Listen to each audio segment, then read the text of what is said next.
All right, let's dive deep into, well, the heart. Today, we're really going beyond just the lub-dub that everybody hears about, and we're going to look at the mechanics Right. of this incredible organ that keeps us all going. And we've got some research from Dr. Rasha Eldeeb, hmm and this is going to be amazing. I think we're going to uncover some really cool stuff about, you know, cardiac work, Yes. cardiac efficiency, and then something called cardiac reserve. Have you heard of that? Cardiac reserve is amazing. It's a remarkable system. Okay. Yeah. Works tirelessly Yeah, and I think we take it for granted a lot of the time. all the time. So let's start with the basics. When we talk about, the heart working, what does that actually mean? So it's not just the beating. Each beat is really like an orchestrated event that's happening. Okay. And with each beat, there's a force generation to propel that blood throughout your entire body. Right.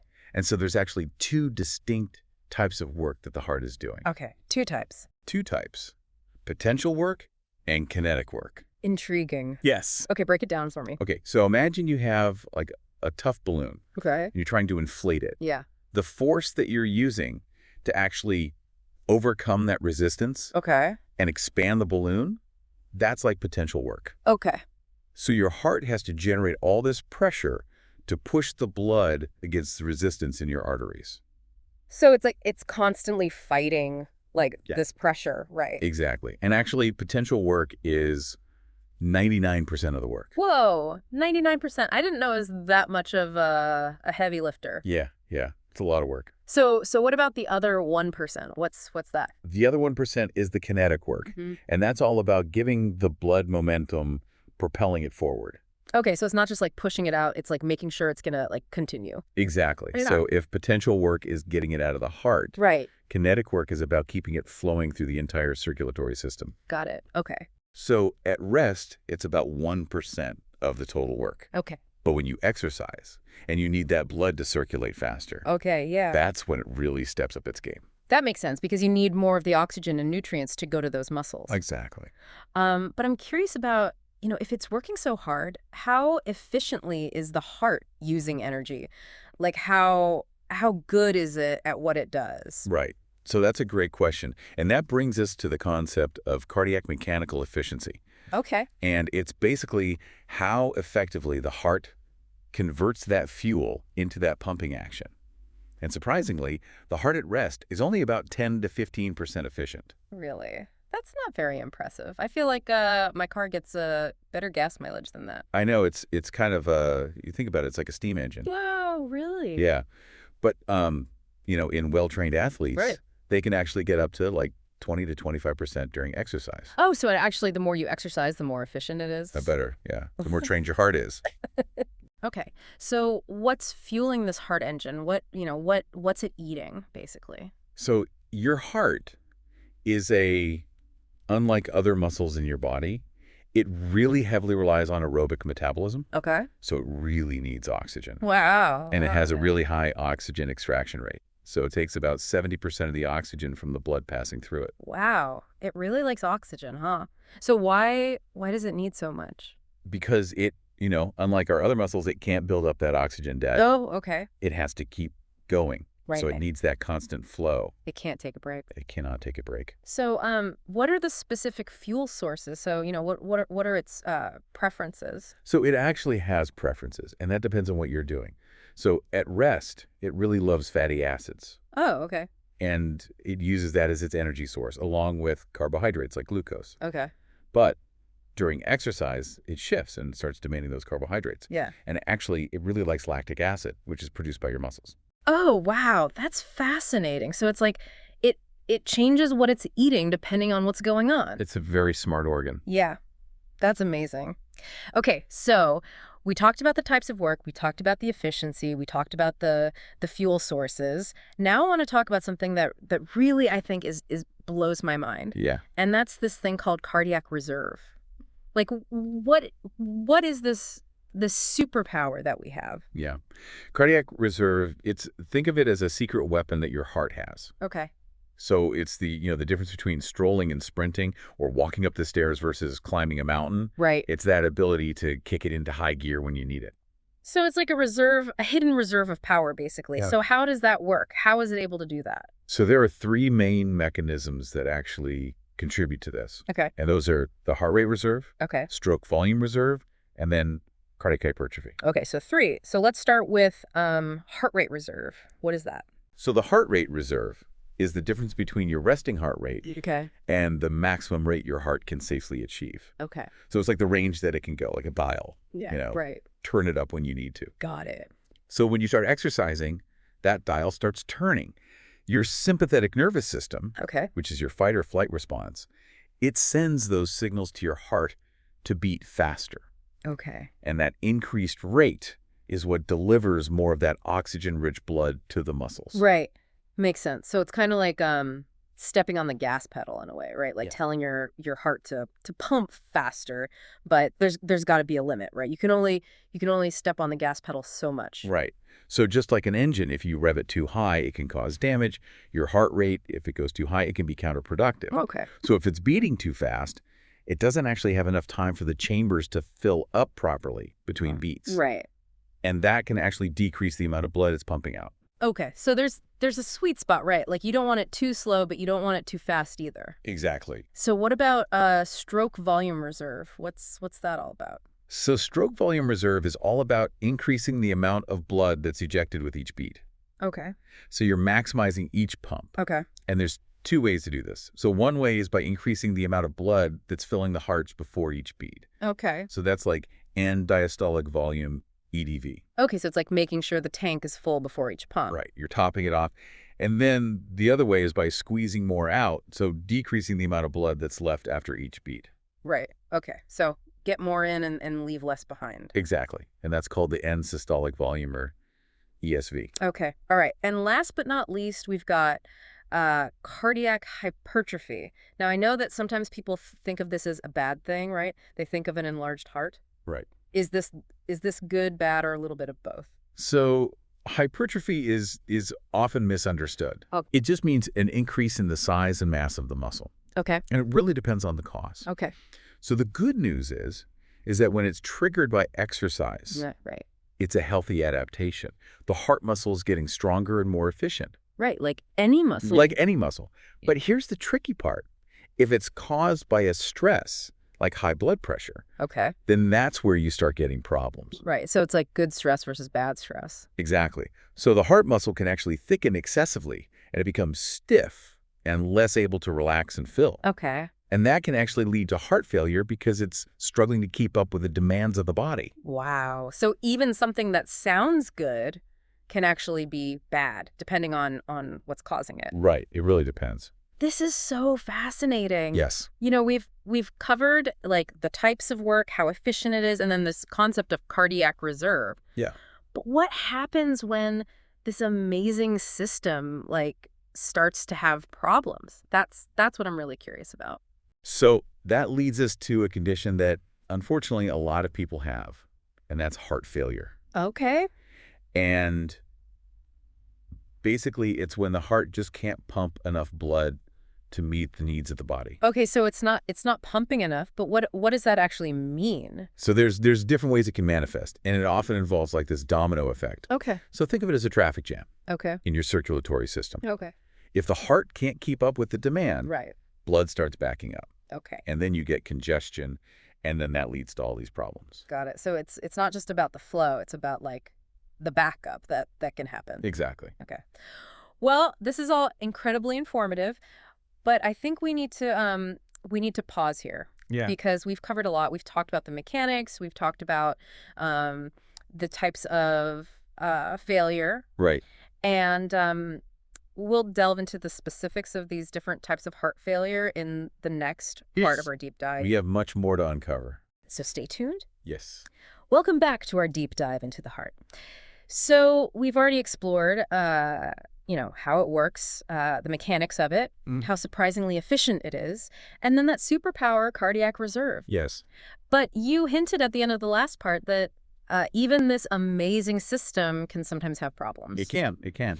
And so that's what I want to talk about. We left off talking about heart failure. And I'm curious to understand the different ways that that can manifest. Right. So we can broadly categorize heart failure into left-sided heart failure, right-sided heart failure. Sometimes both sides of the heart can be affected simultaneously.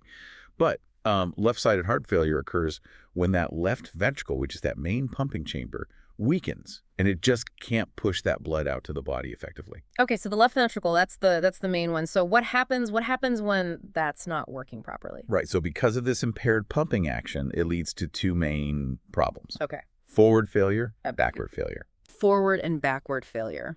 Okay, that sounds bad. So paint me a picture. Like what's actually happening inside the body? So imagine you have like a water pump, Okay.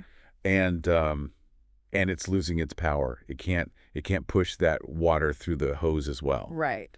So with forward failure, the heart can't supply enough of that blood flow to meet the body's needs.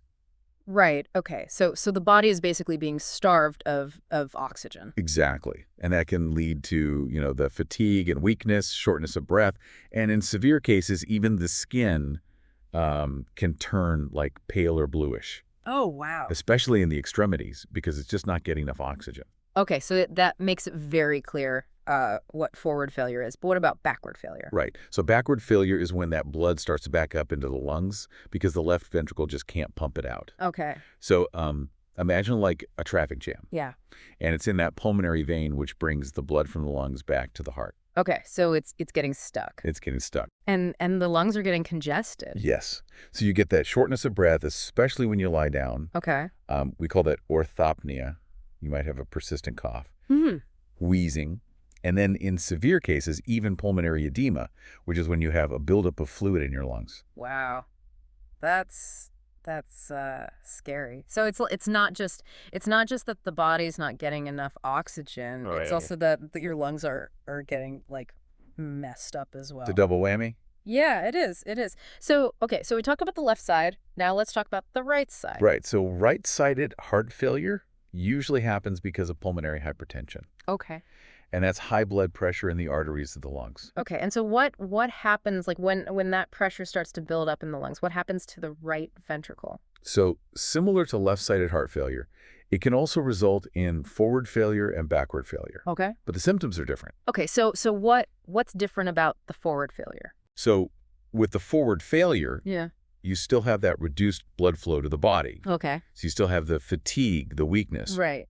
But instead of the blood backing up in the lungs, Right. it starts to back up in those veins that bring the blood back to the heart from the body. Oh, so it's like the backup is in the periphery, not in the lungs. Exactly. And that Yep. causes a buildup of fluid in the tissues. So you see the swelling. Right. We call that edema, Yeah. usually in the legs, ankles, feet. Okay. And so what about the backward failure in right-sided failure? Right. So with backward failure, it causes congestion in those systemic veins, which bring that blood back to the heart. Oh.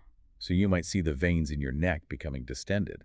Oh, wow. The liver can enlarge, and you can have fluid buildup in the abdomen. Right. Okay, so right-sided failure has its own set of issues that are primarily to do with fluid buildup. Exactly. And when both sides of the heart are affected, that's what we call congestive heart failure. It's a complex and serious condition, Yeah. but it's important to remember that it's not a death sentence. That's good to know. Yeah. So, we've talked about the two main types of failure and how they impact the body. But I want to go back to something you mentioned earlier about pulmonary hypertension often being the culprit behind right-sided failure. Yeah. So what is it about the right side of the heart that makes it so susceptible to this? Right. So it's important to understand that the right side of the heart is not built to really pump with that high pressure. Okay. Its job is really just to send the blood to the lungs to pick up the oxygen. Right. So when the pressure in those coronary arteries starts increasing, Right. the right ventricle is forced to work harder. Yeah. And over time, it just can't keep up. And that's what can cause it to weaken and eventually fail. So it's like it's trying to push something really heavy, but it just wasn't designed to do that. Excellent. Exactly. So the causes of heart failure, they're often linked to these pressure imbalances. They are. They are. And it really highlights how all the different parts of the cardiovascular system are connected. Right. Right. So anything that disrupts that normal flow of blood, it can have these cascading effects throughout the whole body. Wow. This is really insightful, but I think we need to pause here again, Okay. and we'll pick up this fascinating discussion in the next part of our deep dive. Yes. So far we've covered, the understanding the mechanics and then all the way through to these types of failure. Right. But we've got more to come. Yes, we do. So stay tuned. Welcome back to our final part of this deep dive into the heart. We've talked about so much. We have. It's been quite a journey. It really has. It really has. But before we wrap up, I wanted to go back to something we talked about earlier, cardiac reserve. This ability that the heart has to adapt and meet increased demand, but you had mentioned that it does have its limits, Right. and so that's kind of what I wanna explore a little bit more. Yeah, so, the heart is resilient, Yeah. but each of those mechanisms that we talked about, Right. heart rate reserve, Mm. stroke volume reserve, even hypertrophy, they all have a ceiling.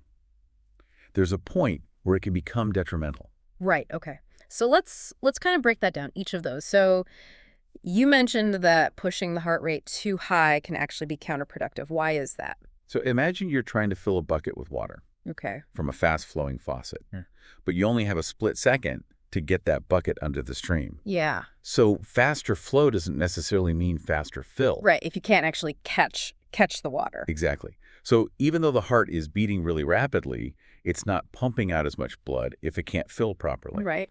So your stroke volume, which is the amount of blood ejected with each beat, Right. actually decreases. And so the cardiac output can drop even though your heart rate is really high. So Ah. it's like too much of a good thing. Yeah. Yeah. It's got to be like that sweet spot, right? Exactly. So what about stroke volume reserve? What are the limitations there? So we talked about increasing your end diastolic volume. That's the blood filling the heart before each beat. Right. So it's like making sure the tank is topped off. But just like overfilling a gas tank, you can have problems. Right. So excessive stretching of the heart can be really bad. It's like stretching a rubber band. Yeah. Eventually, it loses that elasticity. Right. So distended heart muscle can weaken, and then it's not pumping as well. Okay. And so we see this a lot of times in things like heart failure. Exactly. Okay. All right. And then lastly, cardiac hypertrophy. We talked about how it can be, good and bad. Can you kind of elaborate a little bit more on that? Right. So when it's triggered by exercise, that hypertrophy is good. Right. It's a healthy adaptation. The heart muscle is getting stronger, more efficient, just like any other muscle you train. Right, right, right. But what happens when it's, triggered by something that's not good, like high blood pressure? Right. So then instead of building that nice healthy muscle, the walls thicken too much. Okay. And it gets stiff, and it's less able to relax and fill. It's like that bodybuilder who, focuses so much on building bulk, they lose that flexibility. Right, right, right. So the heart's not as dynamic. Exactly. Yeah. And then eventually it can lead to heart failure because Okay. it's struggling to keep up. Ah, wow. So even hypertrophy, even though it sounds like a good thing, can have a dark side. It definitely can. This has been so insightful. I feel like I've learned so much. Good, I'm glad. I have a whole new appreciation for this organ. Yeah, it's truly a marvel. It really is. It really is. So, what kind of like parting words of wisdom can you leave our listeners with? I would say be proactive Right. about your heart health. Listen to your body, pay attention to any unusual symptoms, and don't wait to seek advice if something feels off. Early detection and intervention, it can really make a difference. Just remember, your heart is working so hard for you every second of every day. Treat it with respect, and it will reward you. That's excellent advice. We hope that this deep dive has given you a better understanding of your heart Yes. and how to keep it pumping strong for years to come.